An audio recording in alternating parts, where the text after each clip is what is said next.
My name is Floyd Miles. I was born and raised in Harlem, New York City. I am currently serving as the director of the San Antonio Teen Challenge for Men.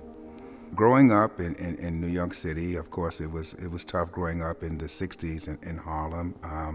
My dad was a heroin addict for over 20 years. My mother was a heroin addict as well. As a matter of fact, my mother died from heroin at the age of 28 years old. I didn't learn that until I was older in life. I was always told that she had a heart attack, but I kind of put one and one together and realized that it was drugs. My father introduced my mother to drugs. As a matter of fact, when she passed away, he was in jail. My grandmother wouldn't allow him to come to the funeral. My dad was a heroin addict for 20 years. When I used to see him on the streets of New York City, he would run away from me because he was just so tattered and beat down as an addict. I remember hanging out on the stoop in Harlem one day with my friends, and I saw this well-dressed man approach me, and it was my dad, and he took me upstairs and told my grandmother that he had given his life to Jesus Christ through the ministry of Teen Challenge. He was engaged to a wonderful, wonderful Christian woman.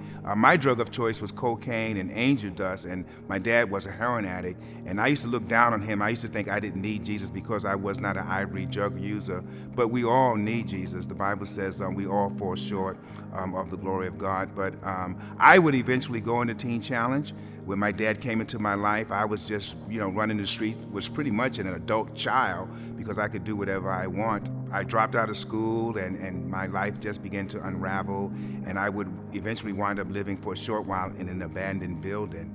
And I remember crying out to God. The psalm that comes to my mind is Psalms 40 when it says, "I waited patiently for the Lord, and he heard my cry, and he reached down and he brought me out of a horrible pit, and he set my feet upon a rock." My dad was telling me about Teen Challenge all those years, but like I said, I didn't think it was for me, but because my luck turned for the worse, I had enrolled in the Air Force, and that bottomed out. I would eventually go to Teen Challenge. Even though God had given me my dad back through Teen Challenge, unfortunately, I had to go through Teen Challenge. And my sister today, who is a minister of the gospel, she's a graduate of the Philadelphia Teen Challenge. But we thank God for breaking that generational curse in our family by our dad getting saved through the ministry of Teen Challenge.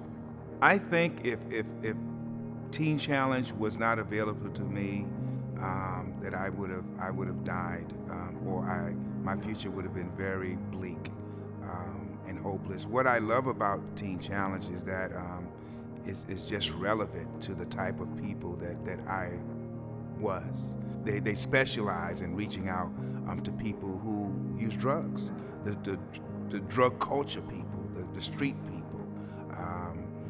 I think had I not gone through Teen Challenge, had my dad not gone through Teen Challenge, that we would have continued to be on that cycle of addiction and poverty and a life that would have been less than mediocre. But I thank God for the ministry of Teen Challenge. It's the greatest thing that ever happened in my life, hands down.